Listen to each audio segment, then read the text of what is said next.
The people who dream and those people who dream big have a different kind of life than the people who don't dream. And most people are just satisfied with at. There's always a next level. Your definition of greatness and what you want to achieve could be totally different than somebody else's. You know, we always say, no one wants to be first, okay, because they're afraid of the consequences that come with doing something first. If you're not getting the results you want from your dream, then examine your motivation. Give yourself something to work towards constantly. Take charge of your emotions. Don't let someone else choose them for you. If you're not going to do everything that is necessary to get where you want to be in your life, why even bother? Sounds harsh, doesn't it? Makes you wonder, why am I saying exactly what I just said about your discussions and what it is that you have inside yourself. You have got to have a different type of conversation within yourself and stop doing the word can't and stop doing the word try. Dreams will remind you that even if the situation isn't temporary, dreams still give you a purpose to live a bigger life despite what you're dealing with, because they will help you move through the chapter of the life that you're in more powerfully, more grounded, and more fulfilled. Now, believing in yourself is simply an attitude. Believing in yourself is a choice, because in fact you can. Those who succeed don't believe in limits. They study until they understand. They don't give up when they experience doubt. They don't give up when it's hard. They do not give up, full stop. They keep working hard even if they've been rejected. They keep at it. They keep searching for new opportunities. That's exactly how you have to be. Life is hard, and you'll never get far if you limit yourself in anything you do. Stop wasting your time making excuses and blaming other people. You need to set goals and pursue them, but you got to set goals to create pressure and get some support until you get there. And the worst thing you can do is let yourself off the hook, and that's what excuses do. You let yourself off the hook when you set a goal, when you have a dream, when you have a vision. Don't you ever let yourself off the hook. And start now. Start believing, start dreaming, and create the life and the person. Most people never develop their talents. They have skills and abilities, but if you don't nurture them, if you don't develop them, they will never serve you. Your gifts can take you many places if you develop your gifts. Most of us don't like to do those things that come easy to us. I've always loved to talk to people. I decided, taking this advice, to develop my skills as a speaker. And my gift has developed and has taken me many places. You have something that you brought to the universe. And that if you decide that my life deserves my developing this, what I do well, and becoming the best at it and mastering myself and seeing what I have within me, if you decide to drop your buckets where you are and develop your gifts, I grant you, you'll never ever be without.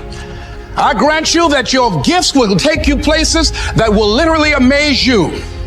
I grant you that if you begin to work to develop your gifts, you'll develop a strong sense of happiness. You'll get a larger vision of yourself, because part of beginning to get a larger vision of yourself, all of us need some area of our lives where we can have a feeling of competence. That people know when they think about this area, that's something you do. That you eat and sleep that. And that you do that. You do that. When other folk are having a good time, you've got to have the strength of character to concentrate, to make a conscious, deliberate, determined effort to read one book a month in that area. In 5 years, you'll be among the top 5% experts in the world. I read a minimum of 2 books a week. The average American reads only 1 book a year.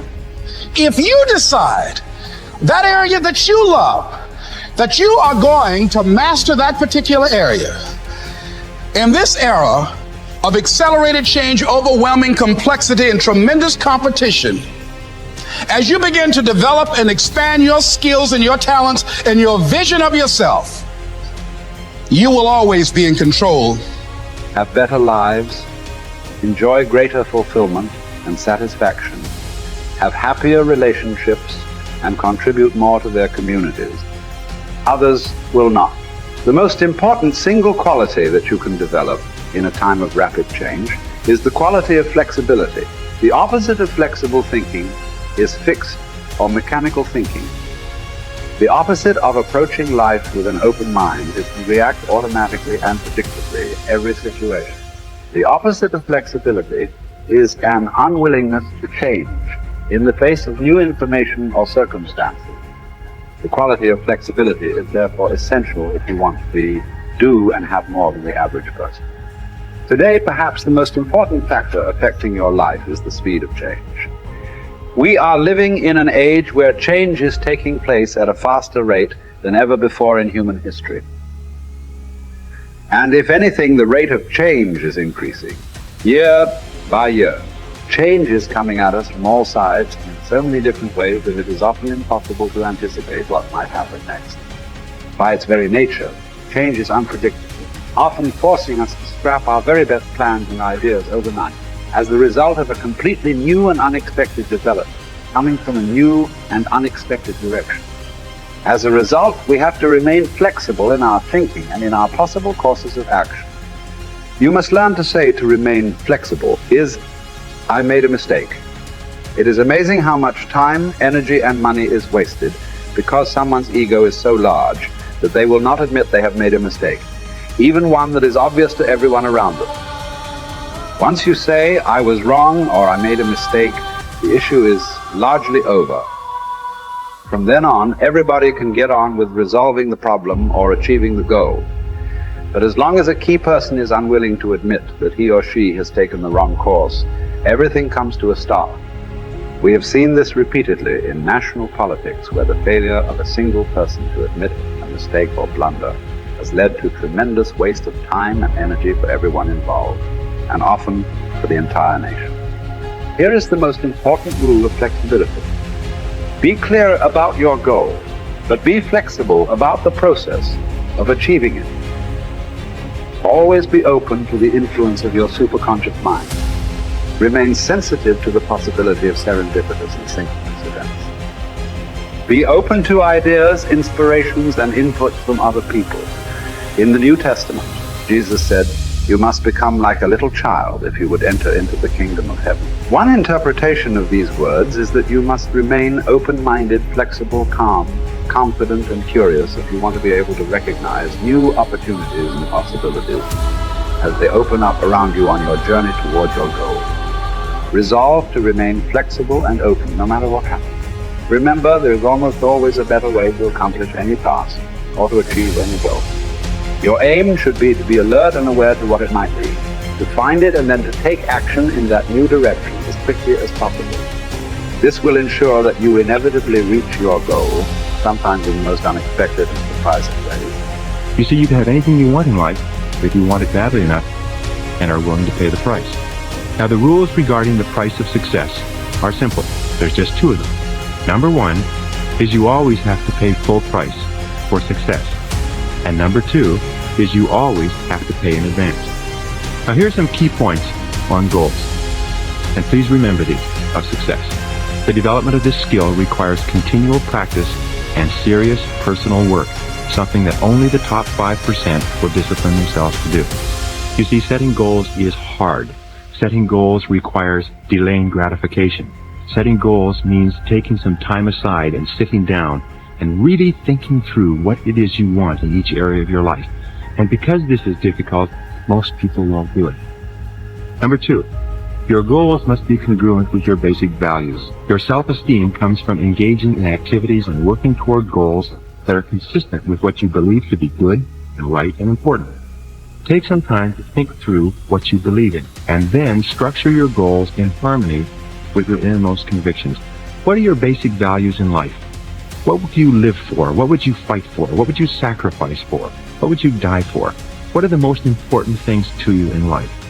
And are your goals, are your daily activities congruent with those values? about what it is they believe in. Because when you know what your values are, then it's quite easy for you to make the critical decisions in your life. But if you don't know what your values are, or if you've never taken the time to think them through, then you will toss with the wind and you'll go whichever way the wind blows on almost any area of decision. Fourth point in goal setting, you must have a major definite purpose. One goal that is more important than any other. You can have many different goals, but you must have one goal which is number one. And many people ask me this question. They say, finally, can I have two major definite purposes? And the answer to that is no. There's a line in the Bible that says, a double-minded man is unstable in all his ways. And what it means is if you try to do two things at once, the way you choose your major definite purpose is once you've listed all your goals, you ask yourself, which is the one goal, the accomplishment of which would move me more rapidly toward the accomplishment of all my other goals than anyone on this list?